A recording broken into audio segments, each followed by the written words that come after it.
Captain Jake Morrison stood on the bridge of the UES Defiance as it approached the small moon orbiting Kepler 442b, and he felt his heart racing with excitement because this was the moment humanity had dreamed about for centuries. And now, they were about to meet beings from another world. The bridge crew worked quietly around him as they prepared for the historic meeting, and Commander Lisa Park checked her diplomatic protocols one last time, while Lieutenant Ben Carter monitored the alien, signals that had been coming from the moon's surface for the past 3 days. The aliens had chosen this dead rock floating in space as neutral ground, and Morrison could see why, because nothing lived here, and nothing could threaten either side. During their first contact meeting, and the barren landscape below them looked peaceful. Under the light of the distant star, Morrison watched the main screen as strange ships came into view, and they were unlike anything humans had ever built with. Smooth curves that seemed to flow like water, and surfaces that shimmered with colors that changed as they moved. And he counted 12 different ship designs, which meant 12 different alien species had come to meet them. Park stepped beside him and adjusted her uniform one last time before speaking, and she said, "Captain, the translation systems are working perfectly, and we can understand their communications clearly, and they seem very organized in how they speak to each other." The lead alien ship sent a message that appeared on their screen in perfect English, and it read, "Welcome humans to the Galactic Confederation, and we are pleased to finally meet the newest species to achieve space travel, and we look forward to peaceful discussions about your future." Morrison smiled and told his communications officer to send their prepared response, and the message went out saying, humanity was honored to meet the Confederation and looked forward to learning about the galaxy and finding their place among the stars.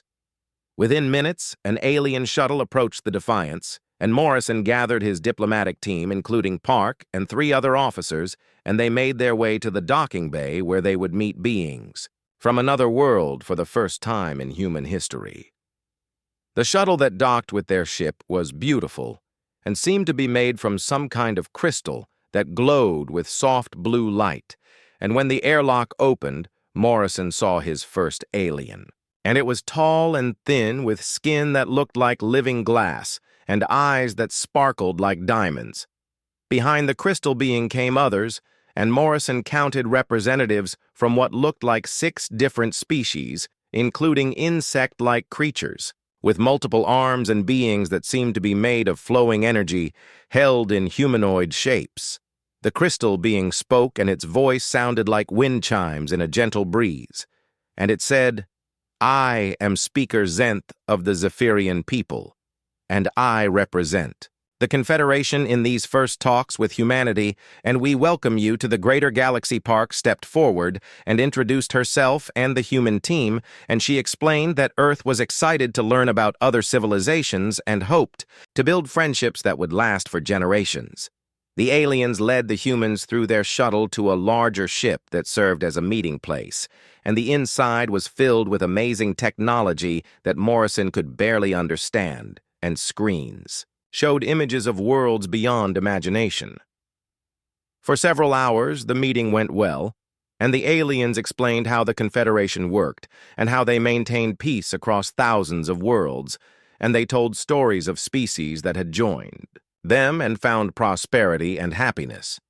But then something changed, and Morrison noticed the aliens becoming more serious as they asked questions about human history and culture, and Park answered honestly about wars and conflicts and the struggles humanity had faced the insect-like being that called itself Hive Mind.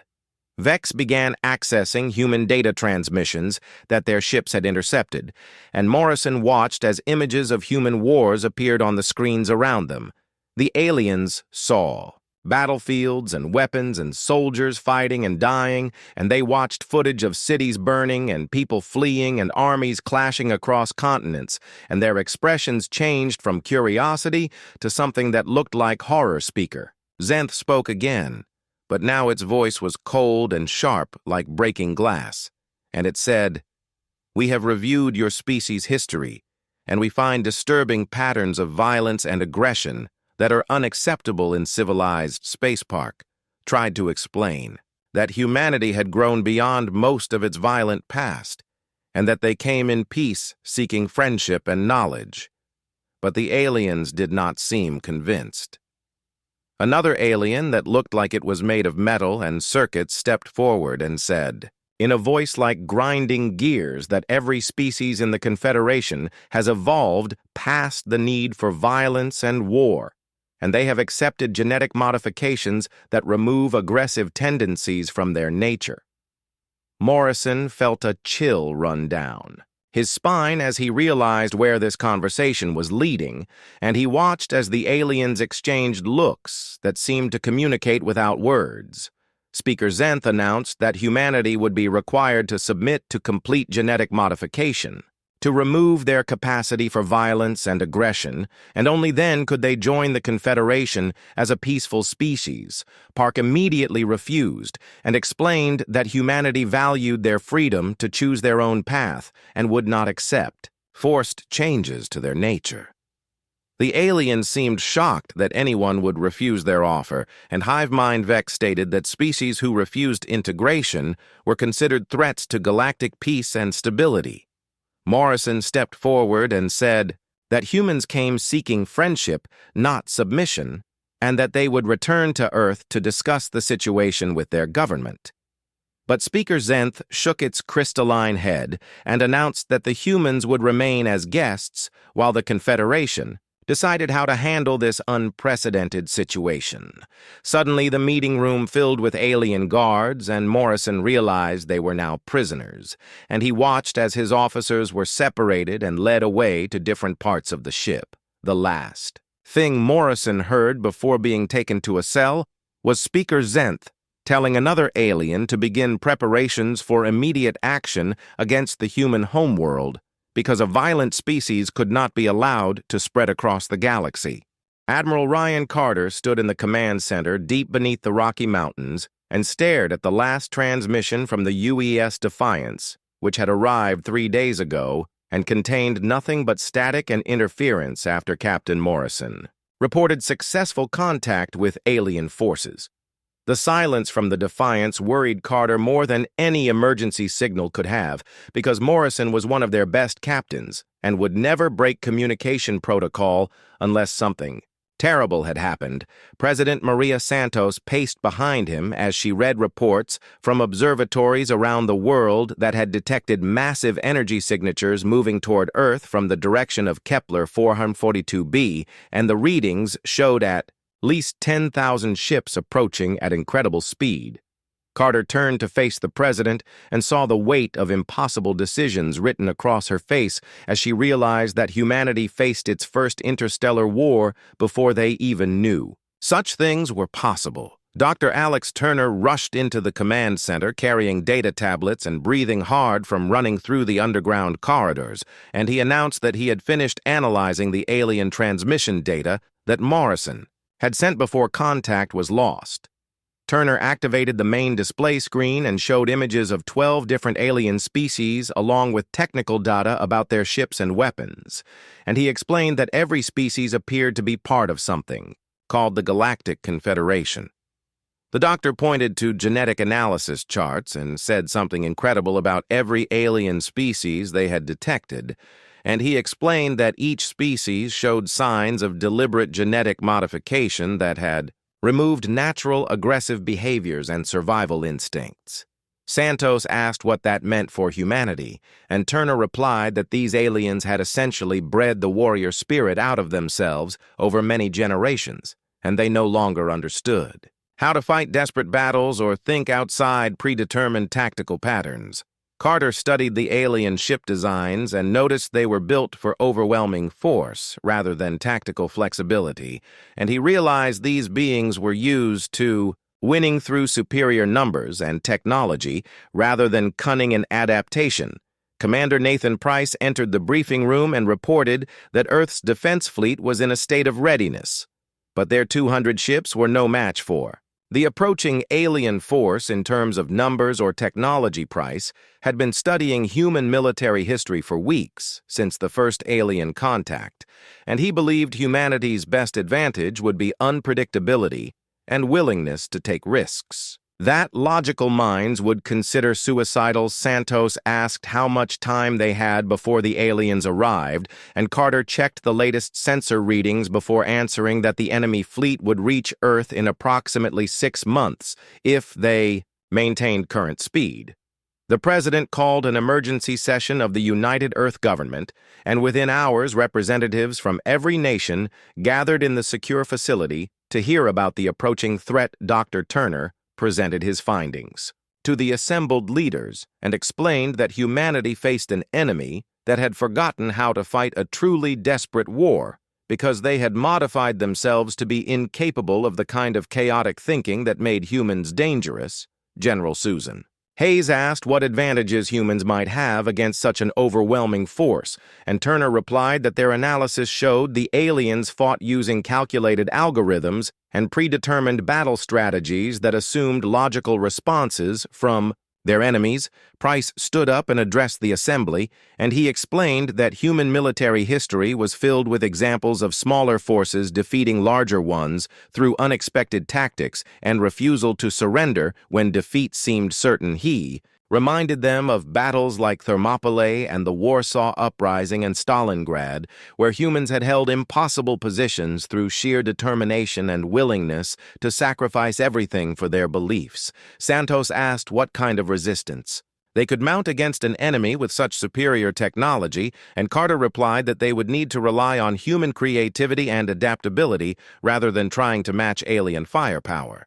The president announced that Earth would not surrender without a fight, and that humanity would rather die free than live as modified slaves, and the representatives voted unanimously to resist the alien invasion. Over the following weeks, Carter worked with military leaders around the world to develop new strategies that emphasized mobility and surprise rather than direct confrontation. They began converting civilian spacecraft into weapons platforms and training pilots in suicide attacks and guerrilla warfare tactics that the aliens would never expect from a supposedly primitive species. Price established training camps where soldiers learned to fight without relying on advanced technology, and they practiced using improvised weapons and hit-and-run tactics that would confuse enemies used to predictable warfare.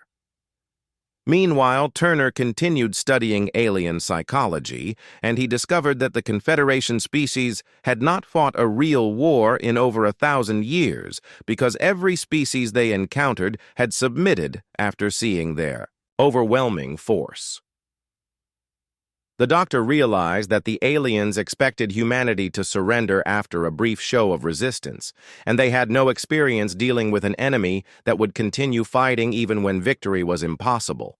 Santos addressed the people of Earth through every communication channel, and she explained the situation honestly and told them that aliens were coming who wanted to change what made humans human.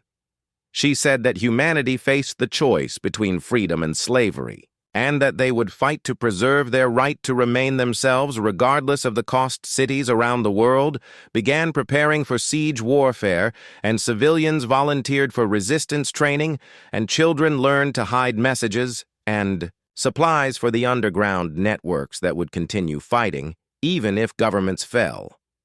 Carter looked at the reports coming in from around the globe and saw something that amazed him, because instead of panic and despair, he saw determination and anger, and a species that was ready to show the galaxy what humans were capable of when their freedom was threatened. The alien fleet continued approaching Earth, and their ships maintained perfect formation as they prepared to subjugate another primitive species, and they had no idea they were about to encounter something the galaxy had forgotten existed in hidden bunkers and training facilities around the world. Humans prepared for a war unlike anything the galaxy had seen in centuries, and they knew they might lose, but they also knew they would make their enemies remember the price of trying to enslave a free people. Santos stood before a gathering of military leaders and spoke the words that would become humanity's battle cry. And she said that Earth would show the galaxy that some things were worth dying for and that freedom was not negotiable. The alien fleet arrived at Earth like a storm of stars, and their massive ships blotted out the sun as they took positions around the planet.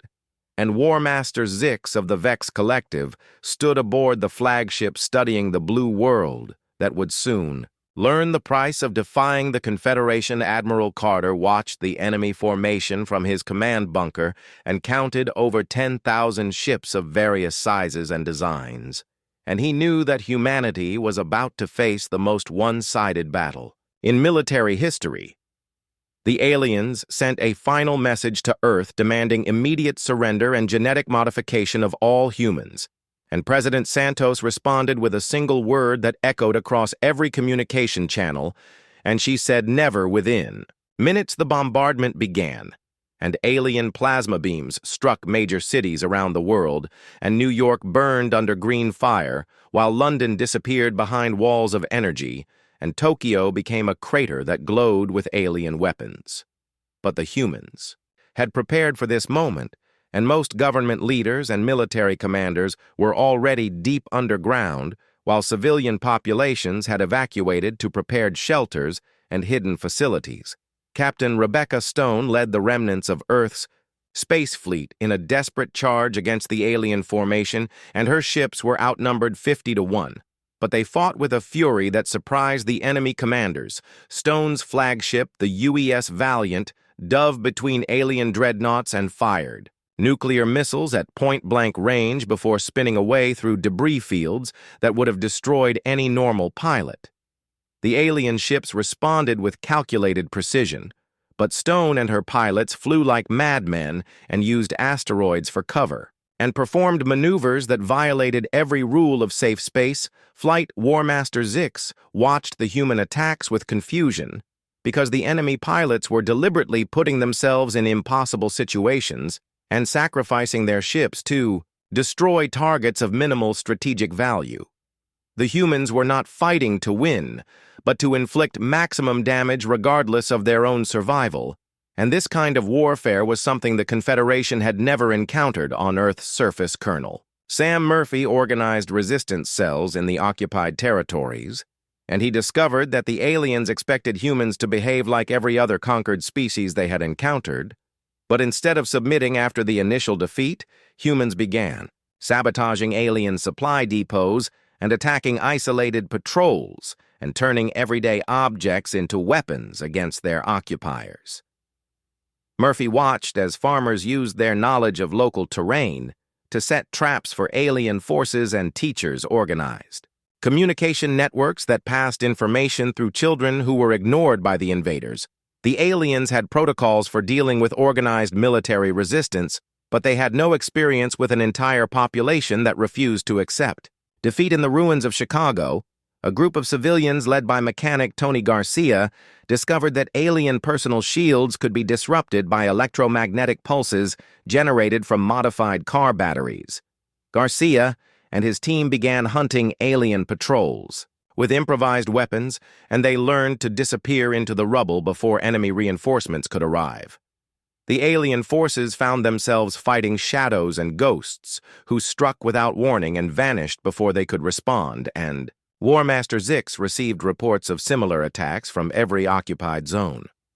Lieutenant Grace Walker flew her damaged fighter through the alien formation above Earth, and her engines were failing and her weapons were empty, but she had one chance to strike a meaningful blow against the enemy. Walker aimed her crippled ship at the bridge of an alien flagship and pushed her engines past their safety limits as enemy fire tore through her hull. Her final transmission reached every human resistance fighter on the planet, and she said Earth remembers its children, as her ship smashed through the alien command center in a ball of nuclear fire. The destruction of the flagship sent shockwaves through the alien fleet because no species in their memory had ever deliberately sacrificed themselves to destroy enemy commanders. Captain Stone heard Walker's last words and felt something ignite in her chest, and she ordered all remaining human ships to follow Walker's example and turn themselves into guided missiles. The aliens watched in horror as human pilots deliberately crashed their ships into enemy vessels, and each attack was accompanied by transmissions that spoke of Earth and freedom and children who would grow up free. War Master. Zix realized that the humans were not just fighting a military campaign, but conducting a war of ideas where every death became a symbol that inspired more resistance. In the underground bunkers, President Santos received reports from around the world and learned that humanity's resistance was growing stronger rather than weaker. As the occupation continued, cities that had been captured were becoming battlegrounds where every street corner hid snipers and every building contained improvised bombs, and the aliens found themselves trapped in an endless urban warfare nightmare. Dr. Turner analyzed intercepted alien communications and discovered that the enemy commanders were requesting additional forces because they could not understand why the human population refused to submit. The aliens had expected to complete the conquest within weeks, but instead found themselves bogged down in a grinding war against an enemy that seemed to become more dangerous as their situation became more desperate. Santos addressed the resistance networks through hidden communication channels, and she told them that the galaxy was watching and learning that humans would never bow to tyranny. She explained that every act of defiance showed the universe that freedom was worth any sacrifice and that humanity would rather burn than submit to slavery. In space, Captain Stone's remaining ships continued their hit-and-run attacks against alien supply lines, and they developed new tactics that used Earth's orbital debris as weapons. Stone realized that the aliens' superior technology became a disadvantage when humans turned the environment itself into a weapon, and she began using Earth's gravity well to slingshot attacks that the enemy could not predict. Colonel Murphy received word that resistance cells on every continent were reporting the same phenomenon, and the alien occupation forces were becoming increasingly frustrated and brutal in their attempts to restore order. But every act of alien brutality only strengthened human resolve, and Murphy knew that they had turned the invasion into exactly the kind of war that humans understood better than any other species in the galaxy. The battle for Earth had become something the Confederation had never faced before, and it was a war where victory would be measured not in territory conquered, but in the spirit of the people who refused to be broken. The war had been raging for 8 months, and the aliens controlled Earth's major cities, but they were learning that controlling ground was different from controlling people, and every day brought new attacks from humans who refused to accept defeat. Professor Kate Williams worked in a hidden laboratory built inside an abandoned mine shaft, and her team had been studying captured alien technology for weeks, and they were beginning to understand how the enemy weapons functioned. Williams discovered that alien energy shields operated on a specific frequency that could be disrupted by electromagnetic pulses, and her team began building weapons that could turn the aliens' own technology against them. The breakthrough came when they combined human engineering with alien power sources and created devices that could overload enemy systems from a distance. Meanwhile, Commander Derek Phillips planned the most dangerous mission of the war because Captain Morrison and his crew were still alive, somewhere in the alien fleet, and Earth needed the intelligence they might have gathered.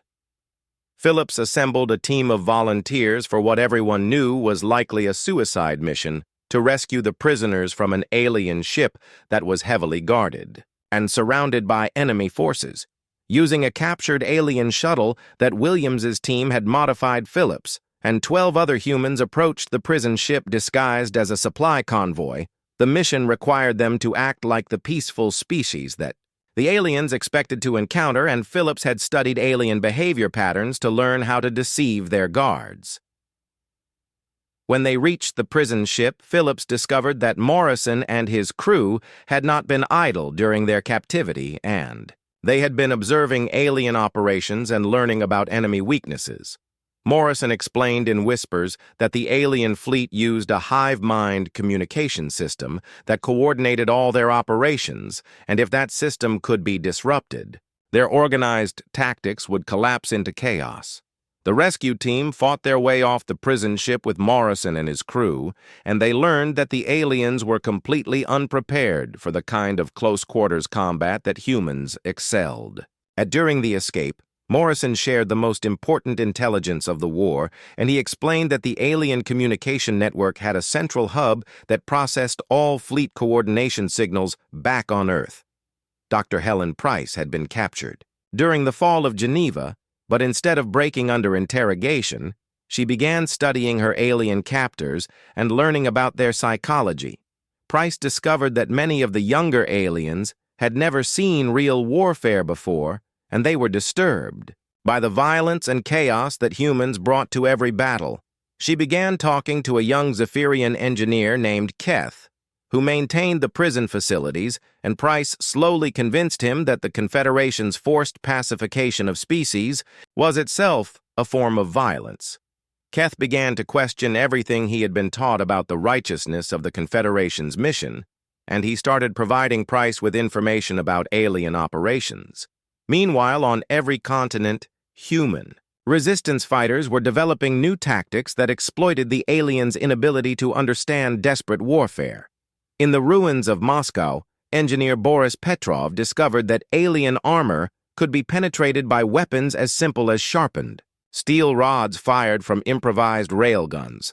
Petrov's discovery spread through the resistance networks, and suddenly humans everywhere began building weapons from scrap metal and car parts that could kill aliens who wore technology worth more than entire cities.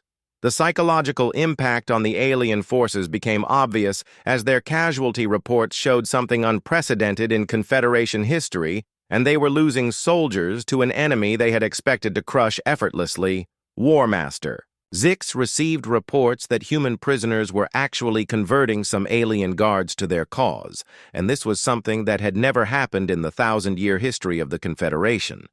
The aliens had expected to fight a brief campaign against primitive weapons, but instead found themselves in an endless war against an enemy that turned everything into a weapon factory.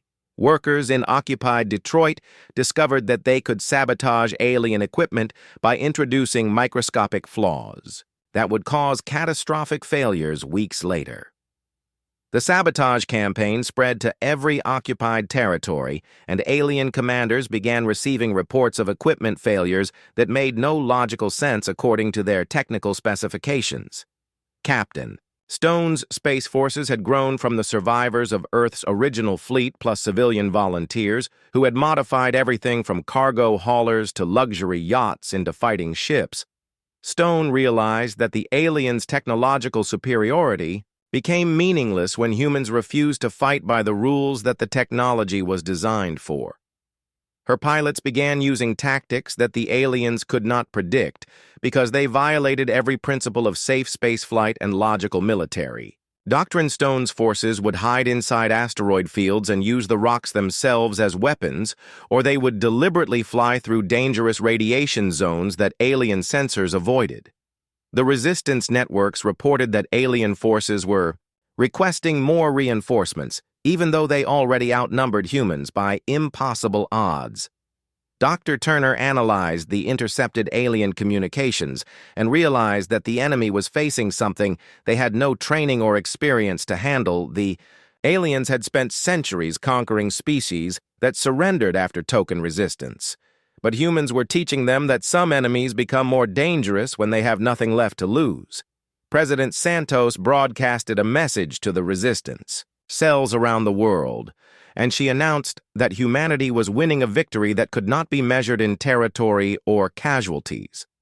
She explained that every day the war continued was proof that the human spirit could not be broken, and that the galaxy was learning that freedom was worth any price. The alien fleet above Earth had grown to 15,000 ships, but Santos knew that numbers meant nothing against an enemy that refused to acknowledge defeat in hidden bunkers and ruined cities. And the depths of space humans continued fighting with weapons made from garbage and tactics that no military academy had ever taught. They fought not because they could win, but because losing meant becoming something other than human. And that was a price they would never pay. The galaxy watched as Earth burned and its people suffered, but refused to surrender, and species that had submitted to the Confederation began to remember what their ancestors had been like before genetic modification. The war for Earth was becoming something larger than anyone had imagined, and it was teaching the universe that some things were more important than survival itself. The Confederation sent 3 additional fleets to Earth, bringing their total force to over 20,000 ships. But this massive show of strength became their greatest mistake because it gave humanity more targets to strike and more opportunities. To capture alien technology, Commander Phillips developed a new strategy that focused on capturing intact alien vessels rather than simply destroying them. And his teams began conducting boarding operations that the aliens had never imagined possible. The first successful capture happened when Phillips led a dozen volunteers in a desperate assault on an alien destroyer that had been damaged by human fighters and was drifting near Earth's moon. Phillips and his team used improvised cutting tools to breach the alien hull, and they fought through corridors designed for beings much larger than humans, while alien crew members panicked at the sight of armored figures moving through their ship. The aliens had never experienced hand-to-hand combat inside their own vessels, and they discovered that their energy weapons were nearly useless in the confined spaces where humans excelled at close-quarters fighting. Within 6 hours, Phillips had secured the destroyer and captured its crew and most importantly, he had gained access to alien computer systems that contained technical specifications for their entire fleet chief engineer. Peter Lake led teams of human technicians in reverse engineering the captured alien technology, and they began combining it with human engineering to create hybrid weapons that neither side had imagined. Lake discovered that alien energy systems could be modified to power human-designed weapons, and the result was a new generation of ships that combined alien technology with human tactical thinking. The hybrid vessels looked like nothing else in the galaxy, with human armor welded onto alien hulls and weapon systems that mixed energy beams with kinetic projectiles and electronic warfare suites. Designed to confuse enemy sensors, Captain Stone took command of the first hybrid ship, and she named it the Terra's Revenge, and she used it to lead raids against alien supply convoys that demonstrated the deadly effectiveness of human-alien technology. The psychological impact on the Confederation forces was devastating, because they were being attacked by ships that used their own technology in ways they had never considered. Meanwhile, Dr. Turner and Captain Morrison worked together in the underground command center to implement the plan they had developed using Morrison's intelligence about the alien communication network. Turner had modified a captured alien command ship to broadcast a signal that would disrupt the hive mind coordination system that allowed the alien fleet to operate as a unified force. The operation required them to get close enough to the alien flagship to penetrate its communication defenses, and Morrison volunteered to pilot the modified ship on what everyone knew was a suicide mission.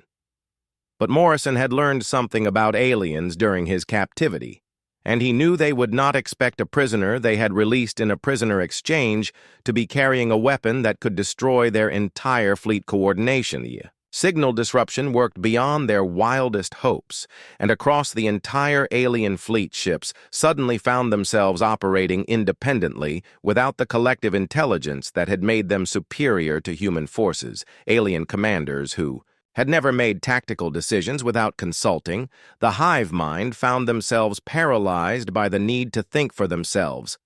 Captain Stone led the hybrid fleet in an immediate attack on the confused alien forces, and for the first time in the war, humans found themselves fighting an enemy that was more confused than they were.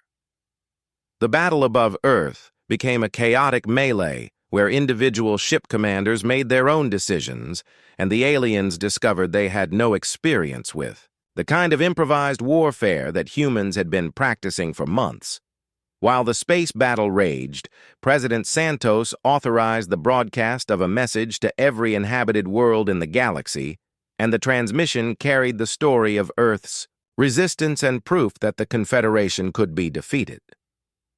The message reached planets that had submitted to alien rule centuries ago, and populations that had forgotten their own history began experiencing something they had not felt in generations, and they began to remember what freedom meant.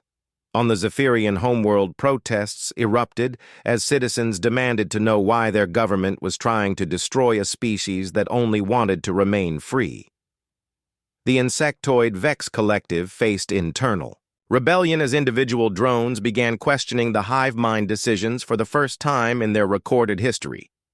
Dr. Price's conversations with the young alien engineer Keth had spread throughout the prison facilities, and alien guards began releasing human prisoners who they now saw as fellow victims of Confederation oppression. The galaxy that had been peaceful for 1,000 years suddenly remembered the chaos and uncertainty that came with independent thought, and many species began demanding the right to choose their own genetic modifications. War Master Zix found himself commanding a fleet that was falling apart from within as alien crews questioned orders, and ship commanders refused to participate in what they now saw as an unjust war. The alien reinforcement fleets that had been sent to crush human resistance instead became symbols of Confederation weakness as they struggled to maintain order in their own ranks. Stone's hybrid fleet continued to grow as more alien ships were captured and converted, and human volunteers learned to operate technology that was centuries ahead of anything Earth had produced. The new ships became mobile bases for resistance operations that struck at alien positions throughout the solar system and beyond. Engineer Lake developed manufacturing systems that could produce hybrid weapons using materials salvaged from destroyed alien ships, and soon resistance cells on every continent had access to energy weapons that could penetrate alien defenses. The war that had begun as an attempt to subjugate humanity had become a galaxy-wide revolution that threatened the very foundation of Confederation control. Santos received reports that alien-controlled worlds throughout the galaxy were experiencing uprisings and rebellions as subjugated species learned that the Confederation could be resisted. The president realized that Earth's desperate fight for survival had accidentally become something much larger, and humanity was leading a revolution that could free the entire galaxy from forced pacification. Phillips captured his 5th alien ship when the enemy crew surrendered without fighting, and the alien commander explained that they no longer believed in the righteousness of their cause. The Confederation had spent 1,000 years convincing the galaxy that peace required the surrender of freedom. But humanity had proven that some things were worth fighting for, regardless of the cost. As the second year of the war began, it was clear that the aliens had lost something more important than ships or territory, and they had lost the psychological advantage that came from facing enemies who accepted defeat. The galaxy was learning that humans represented something that had been missing for centuries, and they were proof that intelligence and technology meant nothing without the will to remain free. The final battle began above Earth's moon, where Admiral Carter assembled the largest human fleet in history, and it consisted of captured alien ships, modified with human weapons and hybrid vessels that represented the best of both technologies, and volunteer crews who had learned to fight like their ancestors who had never known defeat. The remaining Confederation forces under War Master Zix made their last stand with 8,000 ships that represented the core of their military power. But their crews were demoralized, and many ships had already defected to join the growing rebellion.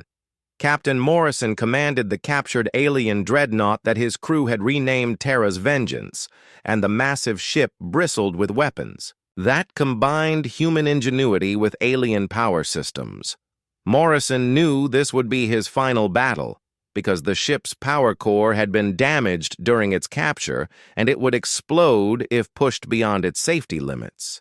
But he also knew that victory required someone to make the ultimate sacrifice. Admiral Carter coordinated the human attack from his flagship, and he watched as his forces moved in patterns that no military academy had ever taught, because they were tactics born from desperation and refined through months of impossible battles. The alien fleet responded with their traditional formation tactics, but their coordination was broken, and individual commanders found themselves fighting a war they did not understand. Captain Stone led a squadron of hybrid fighters in a direct assault on the alien flagship, and her pilots flew through enemy fire with the reckless courage that had become humanity's trademark. The space battle became a chaotic storm of energy beams and missile strikes and exploding ships as human forces proved that courage and determination could overcome technological superiority. On the alien flagship, War Master Zix realized that his forces were losing a battle they should have won easily, and he decided to challenge Morrison to single combat because he believed that defeating the human commander would break their spirit. Morrison accepted the challenge because he knew the alien leader still did not understand what he was fighting, and the two ships closed to point-blank range and began exchanging fire that lit up the space around Earth's moon. The Terra's vengeance was larger and more powerful, but Morrison's crew fought with a fury that Zix could not comprehend, because they were not just fighting for victory but for the right to remain human. As the two ships battled, Morrison made his final decision, and he ordered his crew to evacuate while he programmed the ship's power core to overload and create an explosion that would cripple the alien command structure. Morrison's last transmission reached every human ship in the fleet, and he said, "Remember Earth and remember freedom," as the Terra's vengeance rammed into the alien flagship, and both ships disappeared in a nuclear fireball. The destruction of their command ship broke the alien formation, and the remaining Confederation forces began retreating toward the edge of the solar system, while human ships pursued them.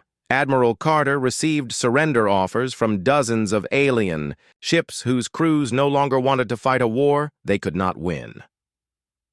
The retreat became a rout as more alien commanders realized that the Confederation's 1,000-year reign of forced peace was ending. President Santos broadcast humanity's terms to the fleeing alien fleet, and she offered safe passage to any ship that laid down arms and peace negotiations for the Confederation leadership. But she also transmitted a warning that reached every inhabited world in the galaxy, and she announced that Earth would defend any species that wanted to remain free, and that humanity would fight anyone who tried to impose slavery disguised as peace. The message spread through galactic communication networks faster than the retreating alien ships, and worlds that had been under Confederation control for centuries began declaring independence. Dr. Turner's final analysis of the war showed that humanity had accomplished something unprecedented in galactic history, and they had proven that a technologically inferior species could defeat a vastly superior enemy through determination and refusal to surrender. The psychological impact of Earth's victory echoed across the galaxy as species that had forgotten their own warrior traditions began remembering what their ancestors had been like before genetic modification. Within months of the battle above Earth's moon, the Galactic Confederation began fracturing as member species demanded the right to choose their own path without forced genetic alterations. The Zephyrians were the first to officially withdraw from the Confederation, and they requested human assistance in defending their homeworld from Confederation loyalists. President Santos established the Earth Defense Alliance and offered military support to any species that wanted to remain free, and human ships began patrolling trade routes that had been controlled by the Confederation for centuries. The galaxy discovered that humans made better allies than enemies, because they fought for principles rather than conquest, and they were willing to defend other species' freedom as fiercely as they had defended their own. Commander Phillips established the first human colony outside the solar system on a world offered by grateful Zephyrian refugees, and the settlement became a symbol of cooperation between free species. Captain Stone took command of a mixed fleet of human and alien ships that served as a rapid response force for species facing Confederation retaliation. The war had taught the galaxy that technological superiority meant nothing without the will to fight for something greater than mere survival. Dr. Price became humanity's first ambassador to the reformed galactic government that emerged. from the ashes of the Confederation, and she worked to establish laws that protected species rights and prevented forced genetic modification. Engineer Lake continued developing hybrid technologies that were shared freely with Earth's new allies. And the combination of human creativity with alien science created innovations that benefited everyone. The Confederation's remnant forces retreated to a handful of core worlds where they maintained their old ways, but they no longer had the power to impose their will on others. Earth became the unofficial capital of free space, and human ships carried the message of liberation to worlds that had never imagined they could resist their oppressors. President Santos addressed the galaxy on the second anniversary of the invasion, and she explained that humanity had never wanted to become a military power, but they had been forced to fight for their right to remain themselves. She announced that Earth would always stand ready to defend freedom anywhere in the galaxy, but they hoped that the lesson of the war would prevent future conflicts. The galaxy had learned that humans were dangerous not because they loved war, but because they loved freedom more than life itself. The invasion, that was meant to subjugate humanity, had instead taught the galaxy to fear the power of a free people who refused to surrender their principles for the promise of peace. And in the end, the greatest victory was not the destruction of the alien fleet, but the rebirth of freedom in a galaxy that had forgotten what it meant to choose your own destiny.